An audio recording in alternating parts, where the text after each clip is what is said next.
아멘.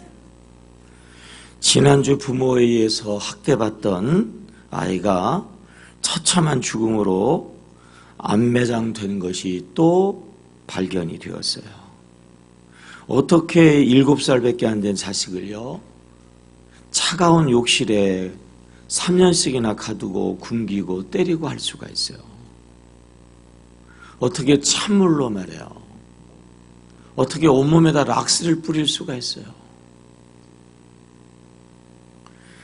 정말 상상할 수 없는 일들이 일어나고 있거든요. 지난 10일에는 생후 3개월밖에 안 된 딸, 3개월도 안 된 그 딸, 그 핏덩어리, 어디가 때릴 게 있다고 때려가지고 죽여요.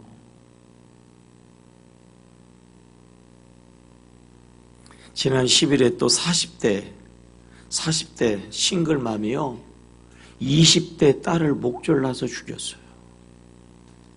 큰 딸은 목졸라서 죽이고 둘째 딸도 죽이려고 그랬는데 다행히 그 둘째 딸은 죽지는 않았어요.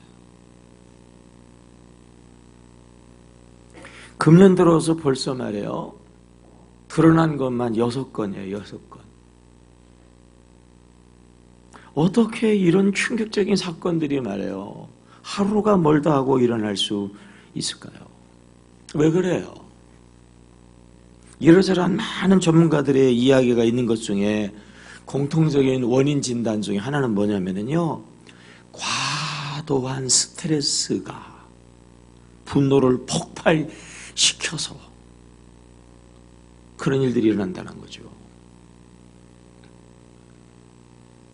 동물에 있는 맹수들이요, 새끼를 낳으면 굉장한 스트레스를 받아요. 이 자연적인 그런 환경이 아니라 전혀 색다른 그런 환경에서 새끼를 낳으면 극심한 스트레스를 받으면 어떻게 해요? 새끼를 잡아먹든지 새끼를 물에 죽여버린단 말이에요. 그렇게 이상하게 스트레스가 폭발된단 말이에요. 동물원에서 맹수들이 새끼를 낳으면요, 낳자마자 사람들이 다 빼가지고 사람이 키워. 그래야지 안 죽으니까. 극심한 스트레스가 결과적으로 자식을 죽이는 그러한 일로 나타난다는 것이죠. 문제는 이거죠. 세계 1위, 한국인의 스트레스 지수가 세계 1위라는 거예요. 하도 이런 문제가 생기니까 최근에 조사를 해봤더니 한국 사람 100명 중에 9사람들이 계속 지속적으로 스트레스를 계속 받고 있다는 거예요. 10명 중에 4명은 극도의 스트레스를 받아가지고요, 정신질환자가 세계에서 2위입니다. 2위. 우리나라 학생의 25%가 과도한 스트레스로 정신질환을 앓고 있어요. 청소년, 노년 자살률 1위. 일반 사람들 자살률 세계 1위. 한국 사람 그 자체가 과도한 스트레스 가운데에서 다 노출되어져 있어가지고 자칫 잘못했다가는 그런 사람들은 특별한 사람이 아니고 일반적인 우리 사람들 중에서도 자칫 잘못하게 되어지면 그 분노가 폭발해서 자기를 죽이든지 자기 분신과 같은 자식을 죽이든지 할 수 있다는 거예요. 신앙이니까 괜찮다고요? 차마 입을 담을 수 없어가지고 제가 입에 담지 않았습니다만, 얼마 전에 우리끼리니까 몰래 얘기할 수 있잖아요. 목회자가, 그것도 신학대학의 소위 교수가 애를 때려 죽여가지고 말이에요, 11개월 동안이나 방치 않은 그런 일들이 있었잖아요. 목회자도 그러는데 누가 나는 안 그렇다라고 장담할 수 있냐 말이에요. 정말 그러면 안 되겠죠. 그럴 수 없겠죠. 그러시면 안 되지만, 그러나 여러분이나 나나 대한민국 사람으로 살고 있는 한 내 의도와 상관없이 계속적으로 스트레스 세계 1위, 우리는 계속 스트레스를 받고 있다는 거예요. 계속 스트레스가 쌓이고 있어요. 어느 순간에 폭발할지 모른다라고 하는 거죠. 이런 스트레스가 폭발하지 않도록 스트레스가 쌓일 때마다 우리가 빨리빨리 해소해야 되거든요. 우리나라하고 흡사한 지구상에 또 하나의 나라가 있다면 이스라엘입니다. 이스라엘은요, 우리보다 더 전쟁의 위협을 받고 있잖아요. 이슬람 사람들이, 팔레스타인 사람들이 어디서 막 자폭태를 하는지 몰라가지고 늘 전전긍긍하는 안전에 극심한 스트레스 가운데 저들이 살아가고 있어요. 한국 사람들하고 흡사한 것 중에 하나가 뭐냐면요, 교육열이 우리 한국 사람들하고 1등 내지 세계에서 2등을 다투는 교육에 대한 열정으로 인해 가지고요, 아주 과도한 스트레스를 받고 있다고 하는 거예요. 근데 유엔 통계에 따르면 유대인들의 범죄율은 세계에서 가장 낮아요. 세계에서 가장 낮단 말이죠. 왜 그래요? 그렇게 과도한 스트레스를 받고 있는데, 유대인들의 생활 습관 자체가 스트레스를 쌓아두고 억누르기보다는요, 그때마다 그것을 해소하는 구조로 되어져 있기 때문에 그렇다라고 하는 거예요. 적당한 스트레스는요, 우리의 삶의 원동력이 되거든요. 과도하게 스트레스가 쌓이면 그때그때 해소해야 되고, 유대인들은 그때그때마다 해소되어진다는 거죠. 그래서 이 스트레스를요, 해소하는 게 중요하거든요. 어떻게 해소할 수 있어요? 많은 사람들이 그 스트레스를요, 내면에 쌓고, 그리고 내가 그 문제를 해결하겠다고 그 문제를 분석하고, 그러한 원인을 분석하고, 그러한 자신을 분석하고, 그리고 극복하려고 노력을 한단 말이죠. 여러분, 그러한 자신을 분석하면 무슨 결론이 나와요? 무슨 결론이에요? 죄인의 괴수지. 허물과 죄로 죽을 수밖에 없는 자잖아요.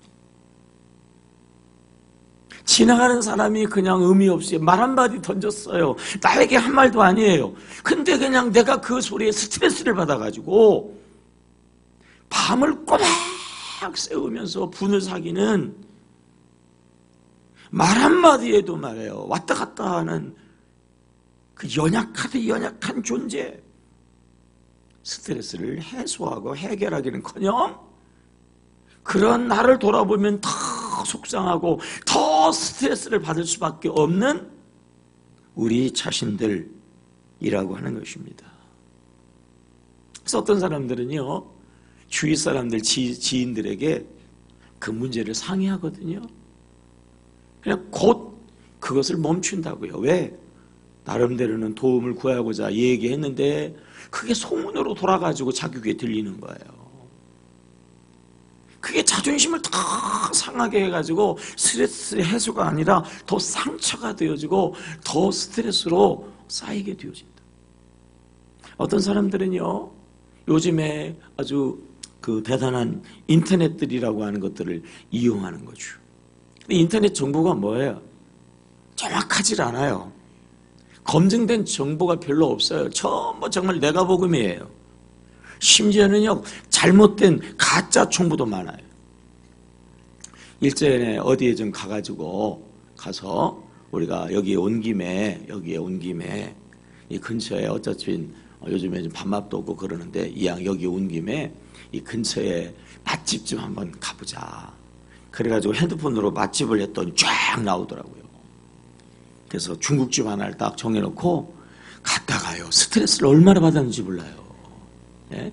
지금도 생각하면 승질나. 막 물어서 찾아서 그러고 갔는데 말이에요, 일반 중국집보다도 못해.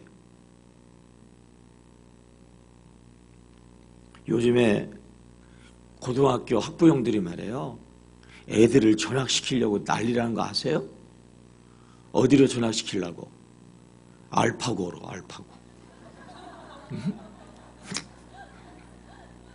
알파고등학교로 알파교에 다니는 그 특수학교에 다니는 그 아이가 이세돌 구단하고 바둑을 둬가지고 그 이세돌 구단도 이기는 그 학교는 도대체 얼마나 훌륭한 학교냐.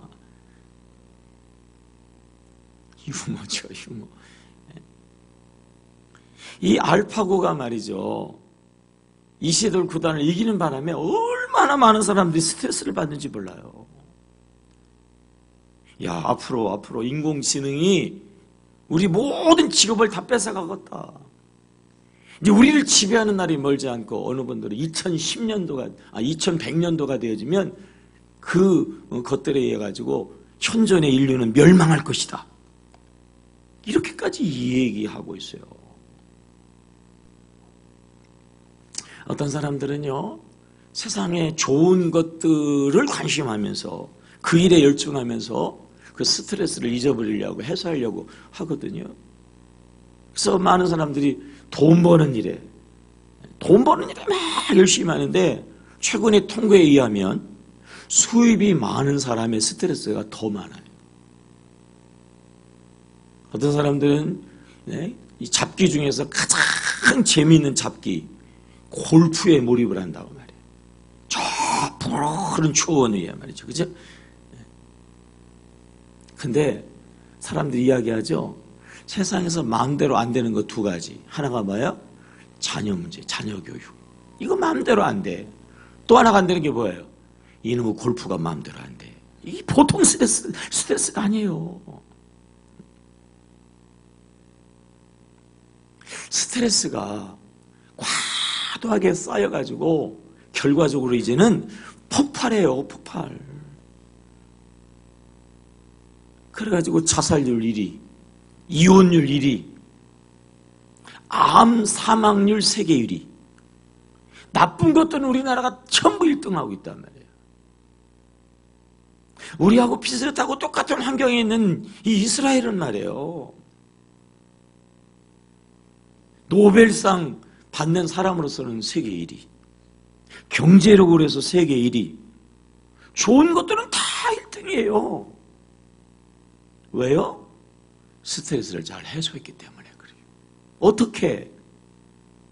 오늘 본문에서 그것을 우리에게 가르쳐주고 있어요.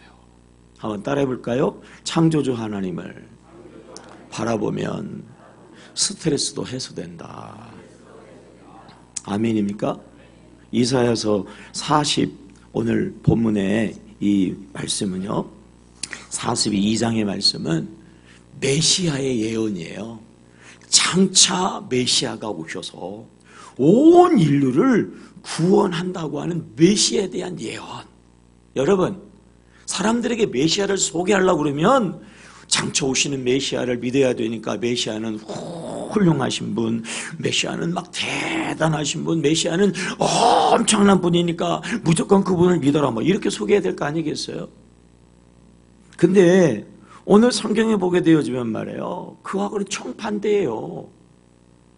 메시아를 소개하는데 그 반대로 소개하고 있는데, 우리 한번 1절 읽어보겠어요. 이사야서 42장 1절. 이사야서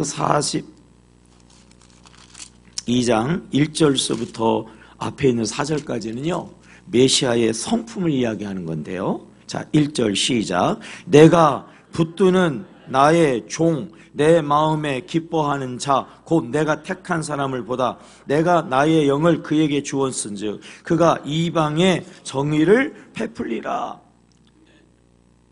주인이라든지 뭐 왕이라든지 뭐 최고라든지 뭐 이렇게 얘기를 해야 되는데, 뭐라고 얘기하면 종이라는 거예요. 종. 택하는 자가 아니라 택함을 받는 자라고 하는 거예요. 메시아가 가지고 있는 건 실제로 아무것도 없고 다 받은 거란 거예요. 다 받은 거라. 누구의 종이라는 거예요? 하나님의 종이라는 거예요. 누가 택했다는 거예요? 하나님이 택하셨다는 거예요. 누가 주었다는 거예요? 하나님이 주셨다는 거예요.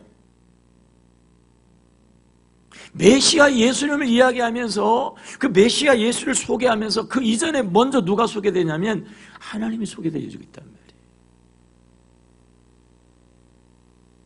우리에게 주는 교훈 있죠? 우리가 구원의 삶을 우리가 정말 누리면서 살아가려고 하면 먼저 첫 번째로 누가 믿어져야 된다는 거예요? 하나님이 믿어져야 된다는 거예요. 하나님이 고백되어지고 하나님을 온전히 신앙해야지 우리의 믿음 생활이, 우리의 인생이 스트레스가 되지 않고 우리가 정말 구원의 삶을 살아갈 수 있다는 거죠. 5절서부터 9절까지 오늘 본문은 메시아 예수님의 사역에 대한 이야기, 앞부분은 성품에 대한 이야기를 하면 사역에 대한 이야기를 하고 있어요. 메시아가 오시면 이러한 구원의 역사가 일어난다라고 이야기하기 이전에, 거기도 5절에 보면 메시아 예수님을 이야기하기 이전에 하나님을 먼저 이야기하고 있어요. 하나님.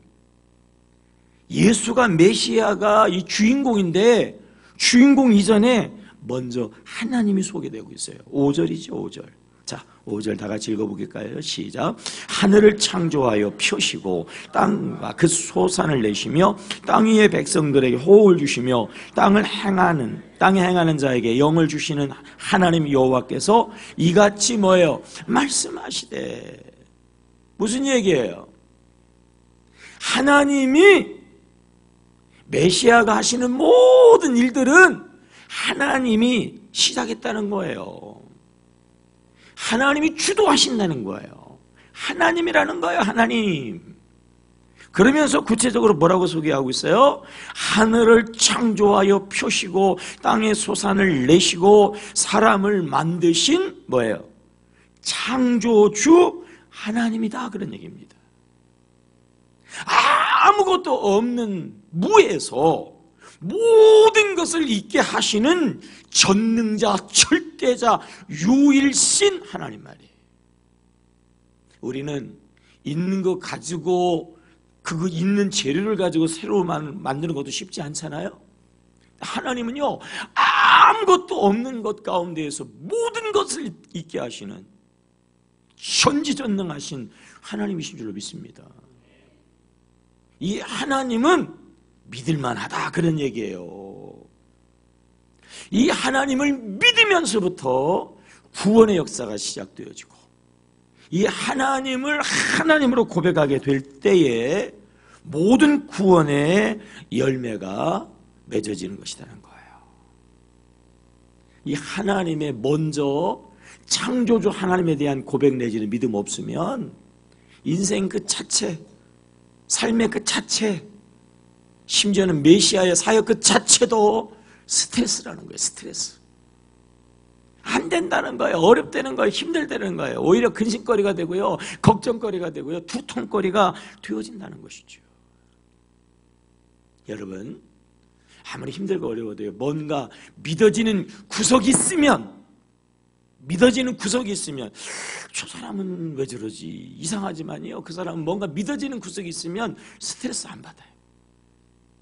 당당합니다. 오히려 콧노래가 나와요. 근데 왠지 믿을 만한 구석이 없어요. 그러면 늘 스트레스입니다. 매 순간 매사 근심 걱정이단 말이에요. 여러분, 우리는 믿음의 사람인 줄로 믿습니다. 우리에게는 믿어지는 분이 있습니다. 누구예요? 하나님이죠. 그분이 어떤 하나님이에요? 5절. 무에서 유를 창조하신 하나님이단 말이에요. 전지전능하신 하나님이단 말이죠. 그분이 우리 아버지라는 것이죠. 그러므로 그 하나님을 생각하면 스트레스 받을 일이 없다는 거예요. 스트레스 받다가도 그 스트레스가 해소되어진다라고 하는 거죠. 신앙생활, 믿음생활 하면서 왜 스트레스가 될까요? 왜 근심이 될까요? 왜 걱정이 될까요? 우리가 믿는다고 하면서도 하나님을 창조주로 정확하게 알고 확실하게 믿지 않기 때문이다라고 하는 것입니다. 창조주 하나님이 믿어지면 나타나는 분명한 현상, 근심 걱정이 없어진다는 거예요. 스트레스가 사라지는 것입니다. 내가 믿는 하나님은 무에서 유를 창조하신 하나님, 내가 믿는 하나님은 능치 못함이 없는 하나님이라면 내 문제가 되겠습니까? 내 어려움이 되겠어요? 하나님이 그냥 두시겠습니까? 하나님이 알아서 해결해 주시지. 스트레스 받을 일, 스트레스 쌓일 일이 없다라고 하는 것이죠. 그래서 이스라엘 백성들은요, 문제가 있을 때마다 외치는 동일한 외침, 그럴 때마다 항상 창조주 하나님을 기억해라. 특별히 시편 기자는 창조주 하나님을 매 구절마다 노래하고 있다라고 하는 것입니다. 우리 편에서는 어떻게 하면 이해가 안 된단 말이에요. 당장 죽게 생겼는데 또 하나님 타령이야. 지금 말이에요. 당장 죽게 생겼는데 뭐 하나님 얘기하면 뭐가 된다는 거예요? 여러분, 됩니다. 하나님이 분명하면요, 그 문제는 상대적으로요 작아지는 거예요. 너무 감당할 수 없는 문제, 너무 힘든 문제, 정말 그걸로 막 스트레스를 받아가지고 막 내가 막 미칠 지경이 되는데도 하나님이 확실하고 분명하면요, 그 순간 문제는요 문제가 아니에요. 아멘입니까? 유대인들은 어떻게 보면 우리보다도 더 지금 위기 상황 가운데에서 더 극심한 스트레스 가운데 있는데 왜 세계 1위에 제일로 말이죠, 범죄율도 없는 그런 세계 1위의 국민이 되냐 말이에요. 하나님, 창조주 하나님에 대한 분명한 그러한 이 스트레스 해소법을 가지고 있기 때문에 그러하다라고 하는 거죠. 창세기 14장 16절에 보면 아브라함이요 큰 고민에 빠집니다. 아브라함이 고돌리오멜이라고 하는 그 연합군들하고 싸워가지고 간신히 이겼어요. 어찌다가 이겼어요. 이겼는데 걱정인 거예요. 또 이길 수 있을까? 저들이 전열을 정비하고 공격해 온다면 다시 이길 수 있을까? 이거 장담할 수가 없는 거예요. 이미 앞에 싸워가지고 많은 그런 출혈이 있었어요. 다시 저들과 연합군들과 싸우면은 안 되는 거예요. 그러니까 막 근심과 걱정과 이 두려움과 스트레스가 막 몰려오는 거죠. 또 하나의 스트레스는 뭐냐면 하나님이 하늘의 별처럼 바다의 모래처럼 많은 그런 자손을 준다는 거예요. 많은 자손을 그만두고 말해요. 나이가 지금 얼만데 아들 하나도 주시지. 아들 하나도 없는 거야. 아들 하나도 없는 거야. 그러니까 이것도 고민거리라. 이것도 이거 보통 문제가 아니단 말이죠. 그래서 스트레스 받으면서 고민하면서 전전긍긍하면서 있게 되어질 때에 하나님이요 아브라함을 찾아오세요. 그리고 그를요 끌고 바깥으로 나가요. 그리고 하늘을 보라 그래. 하늘을 보래. 야, 하늘을 봐. 하늘의 무수한 별과 같이 내가 너의 자손을 이렇게 많게 하리라 말이에요. 여러분, 원래 하늘의 별이 있었어요? 없었어요? 없었어요. 하나님이 천지를 창조할 때 4일째인가요? 하늘의 해와 달과 별들을 하나님이 만들었단 말이에요. 하늘의 별을 보라는 얘기는 뭐냐면 내가 없는 이 하늘에다가 이렇게 수없이 많은 별들을 만들어 놓은 창조주 하나님이다 그런 얘기예요. 이 별들도 이렇게 많이 만들었는데 너에게 자식 하나 주는 거 못 하겠냐? 나는 너희 그렇게 하겠다고 할 수 있다는 거예요. 믿으라는 거예요. 믿으라는 거예요. 아멘입니까?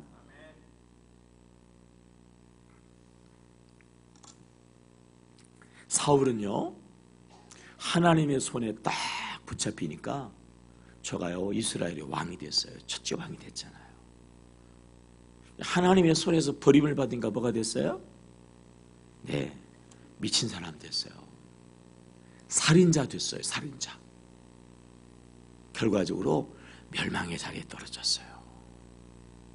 여러분, 우리의 성패는 하나님께 달려있는 줄로 믿습니다. 예전에도 우리 함께 얘기 나눈 것 같은데 몽골 사람들은요 우리나라 우리보다도 훨씬 시력들이 좋다는 보통 2.5, 2.9 아주 좋은 사람은 도대체 7.0은 얼마나 좋은 거야? 7.0까지 간다고 그러잖아요. 어떻게 사람들이 이렇게 눈이 시력이 좋아요? 푸른 초원, 이 푸른색을 본다는 거죠. 그리고 멀리 보는 거예요. 멀리 보는 거죠. 많은 사람들이요, 눈이 좀 필요하다고 그러면은, 눈을 좀 쉬게 해야 되잖아요. 그러기 위해서 눈을 감는다고 말이에요. 눈을 감아서 피로가 회복되어지고, 그리고 눈을 감아서 시력이 좋아지는 게 아니에요. 그렇게 해서 시력이 좋아지면요, 잠 많이 자는 사람들은 다 시력 좋아요.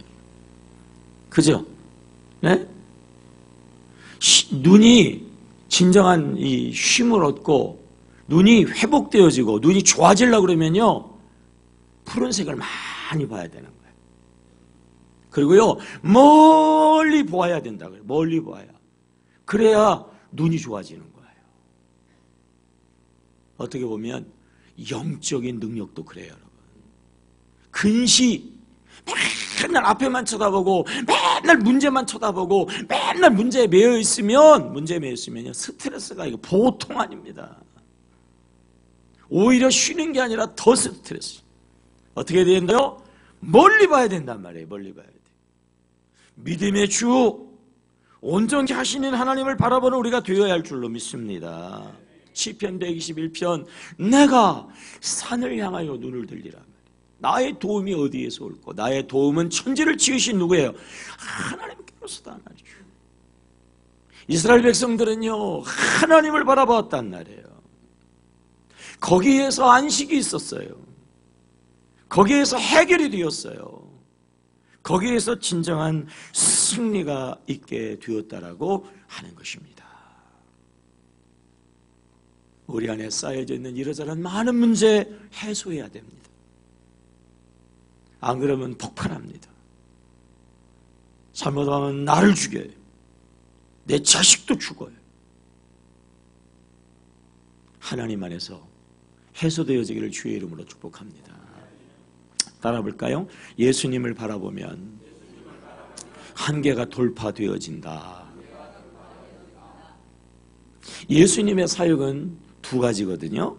그게 6절에 나와 있어요. 장차 오시는 메시아는 어떤 일을 하실 것인가. 자, 6절 시작. 나 여호와가 의로 너를 불렀은즉 내가 내 손을 잡아 너를 보호하며 너를 세워 백성의 뭐죠? 언약과 하나. 두 번째는 뭐예요? 이방의 빛이 되게 하리니 였어요. 이스라엘 백성들에게 언약한 것 하나, 하나님께서 이 백성을 반드시 구원하신다는 거였죠. 그래서 예수님이 오셔가지고 이스라엘 백성들을 구원하셨습니다. 또 하나는 뭐냐면요, 이방의 빛이 되게 하신다는 거예요. 세계의 땅끝까지 영향력을 행사하는 그런 위대한 민족이 되게 하신다는 거죠. 근데 문제는 뭐였죠? 유대인들은요, 자기 한계에 갇혀있어. 자기들만 선민이라는 거예요.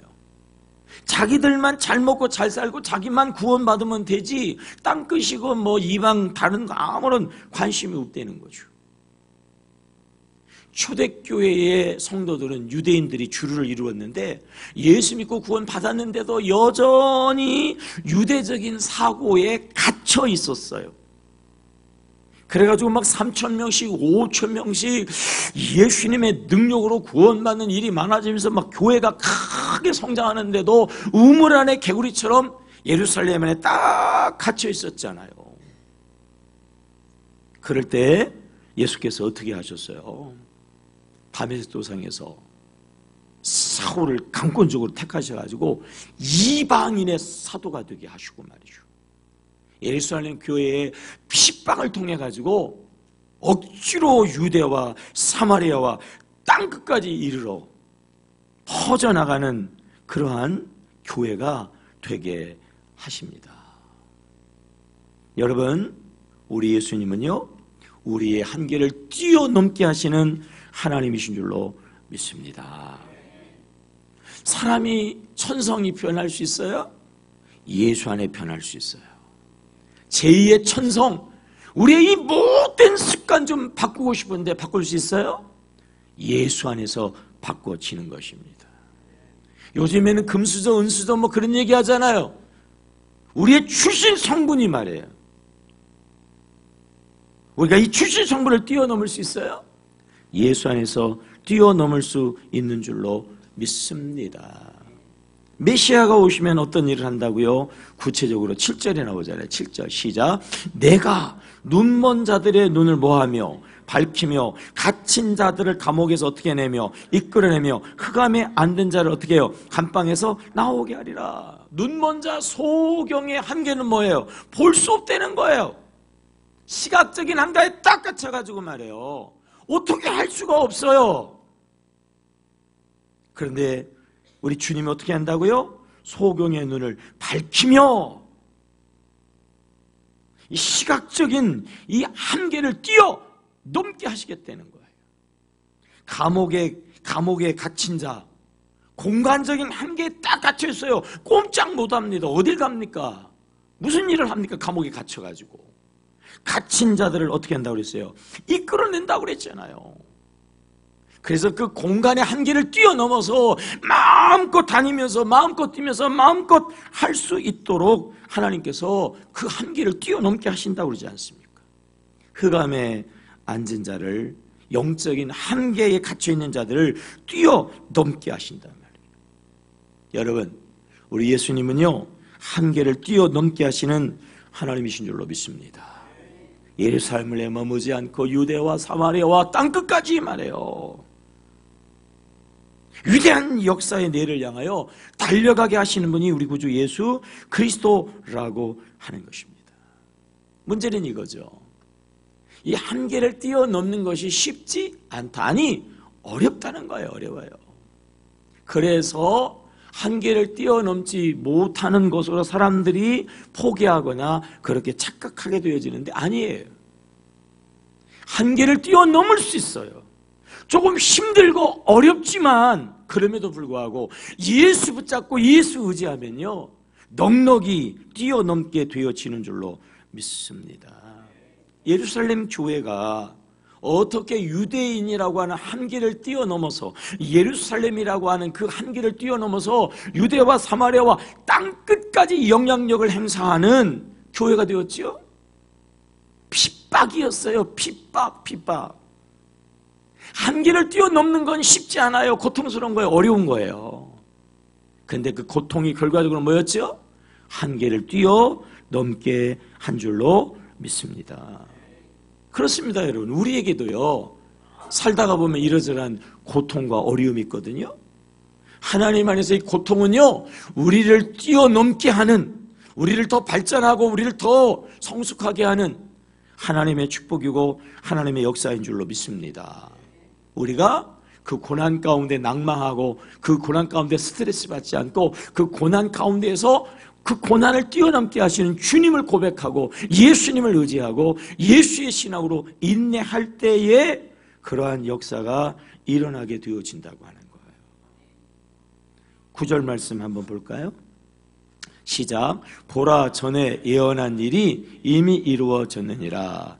이제 내가 새 일을 알리노라. 그 일이 시작되기 전이라도 너희에게 이르노라. 예언한 일이 뭐가 이루어졌냐면 하나님의 선민인데 바벨론의 포로로 끌려가가지고 생고생을 바가지로 할 거다, 그런 얘기예요. 아니, 하나님의 백성인데, 네? 하나님을 대표하는 나라요, 하나님을 상징하는 민족인데 어떻게 바벨론의 포로로 끌려가가지고 생고생을 하죠? 그게 하나님의 섭리였어요. 죄와 악에 갇혀있는 그들의 한계를 뛰어넘어 진정한 하나님의 진정한 축복의 길로 나아가게 하는 하나님의 선한 도구였다라고 하는 것입니다. 역사를 통해서도 이런 일들을 우리가 볼 수가 있는데요, 이 초기 기독교인들이요, 로마의 압제와 핍박 가운데서 얼마나 많은 사람들이 순교하고 얼마나 많은 사람들이 죽고 얼마나 많은 사람들이 고통을 당했어요. 그러한 고통 가운데에서 그들이 인내하고 그들이 그럴수록 더 하나님을 의지하고 더욱 예수의 믿음으로 무정할 때요, 결국 로마는 복음화 되어진 줄로 믿습니다. 로마가 기독교 국가가 되었단 말이에요. 이제 하나님을 믿는 이 성도의 피 위에 세워진 하나님의 도성이 되었다니까요. 근데요, 그 하나님의 나라, 그 로마가 저 북쪽에 게르만족이라고 하는 야만족의 공격을 받아가지고요, 하나님의 민족, 하나님의 도성, 하나님의 백성인 로마가요, 이기는 게 아니라 어떻게 돼요? 져요. 지는 게 아니라요, 나라가요 망해버린단 말이에요. 망해버려요. 아니 어떻게 그런 일이 있을 수 있어요? 수많은 사람들이 순교의 피를 얼마나 흘렸는데 어떻게 그렇게 야만족에게 무너질 수가 있느냐 말이에요. 해석할 수가 없고 이해가 될 수 없는데요, 세월이 지나가니까 이해가 돼요. 그 로마를 정복한 게르만 민족이요, 나중에는요 기독교를 받아들여요. 기독교를. 그 망함을 통해 가지고 결과적으로 북쪽의 게르만 민족까지 뭐예요? 예수를 믿는 복음의 지경이 결과적으로 어떻게 돼요? 확장되어졌다라고 하는 거예요. 확장되어졌어요. 아멘입니까? 오늘도요, 우리가 삶을 살아가게 되어질 때에 이해되지 아니하는, 원하지 아니하는, 또 우리가 정말 가지고 있는 이 한계가 있거든. 한계. 이걸 극복하기를 원하고 이것을 내가 해결하기를 원하는 문제가 있거든요. 어떻게 극복할 수 있다고요? 여러분, 창조주 하나님 안에서 극복되어지는 줄로 믿습니다. 따라서 해볼까요? 문제를 보면 하나님이 작아지고 하나님을 바라보면 문제는 해결된다. 스트레스는 해결된다. 아멘입니까? 나의 한계를 뛰어넘어 정말 하나님의 사람으로 하나님이 예비하신 가나안 땅에 들어가서 정말 하나님의 역사의 주역으로 우리가 살아가기를 원하는데 말이에요, 우리 한계가 극복되어지지 않잖아요. 이게 만만하지 않단 말이죠. 어떻게 이 문제들이 돌파되어질 수 있다고요? 예수 그리스도의 믿음으로라고 하는 것입니다. 아멘입니까? 근데 이게 쉽지 않아요. 이게 쉽지 않아. 그래서 여러분, 우리가 성회를 하는 거예요. 부흥성회를 하는 거예요. 이번 성회 주제가 뭐라고요? 영적 한계를 뭐 하라고요? 돌파하라고 말해요. 오늘 우리에 쌓여지고 있는, 우린 예비 잠재적인 범죄자와 같을 수도 있어요. 잘못하면 우리도 말이에요, 우리의 자식을 말이에요, 죽일 수 있다고요. 원치 않는 내 안에 쌓여 들어오는 이 스트레스, 이거부터 해결해야 됩니다. 하나님 안에서 해결되어지는 줄로 믿습니다. 한계를 뛰어넘어 새로운 피조물, 정말 하나님의 은혜의 새로운 은혜의 바다로 나가기를 원하는 우리들의 소원, 예수 안에서, 하나님 안에서 이번 성회에 우리 하나님이 창조주 하나님으로 확실하게 고백되어진다면 말이에요, 이번 성회를 통해서 우리 예수가 진정한 나의 구세주라고 분명히 고백되어진다면 모든 문제는 해결될 줄로 믿습니다. 모든 한계는 뛰어넘어지게 되어지는 줄로 믿습니다. 이번에 강사로 오시는 정 목사님은요, 서울 송파에서, 서울이라고 하는 그 자체가 개척하기가 너무 어려운 곳인데, 거기에서 개척을 해가지고, 개척을 해서 교회가 세워지는 것은 또 어려운 건데, 그 한계를 뛰어넘어서 지금 아주 대단한 교회로, 큰 교회로 지금 세워져 있다고 하는 거죠. 이러저러한 많은 것들을 뛰어넘는 그런 역사를 친히 체험하고 그러한 영역을 가지고 있는 목사님이에요. 이번 성회에 우리 목사님이요, 그러한 한계를 뛰어넘는 그런 문제를 해결하는 산 역사와 간증을 우리에게 은혜의 말씀으로 주실 것입니다. 우리 안에 쌓여있는 이 문제를 해결하지 않으면 죽어요, 여러분. 죽느냐 사느냐의 어떤 의미에서는 지금 우리가 갈림길에 있단 말이죠. 우리가 변화되어서 성장할 것이냐, 변질되어 가지고 퇴보할 것이냐 말이에요. 정말 중요한 지금 시점에 와 있다고요. 변질되지 않으시고 한계를 뛰어넘어 더 변화되어지고 성장되어지고 성숙되어지기를 주의 이름으로 축복합니다. 하나님의 은혜로 되는 거예요. 예수의 영으로 되는 거예요. 하나님의 능으로 되는 거예요. 이번 성회에 다 한 번도 빠짐없이 참여하셔가지고 묵은 문제, 쌓여있는 문제, 여태까지 해결 안 되는 숙제 꼭 해결 받으시고 말이에요. 더 아름다운 하나님이 여러분 앞에 내 예비하신 가나안 땅으로 꼭 좀 들어가시기를 말이에요. 신앙생활 그렇게 하는데도 변화가 안 돼. 교회 생활을 그렇게 했는데도 늘 그 모양이야. 이제 좀 변화하셔야죠. 이제 좀 성장하셔야죠. 이제 좀 나를 좀 벗어내야죠. 정말 하나님의 은혜의 자리로 돌파하여 나가시기를 주의 이름으로 축원합니다. 하나님 아버지,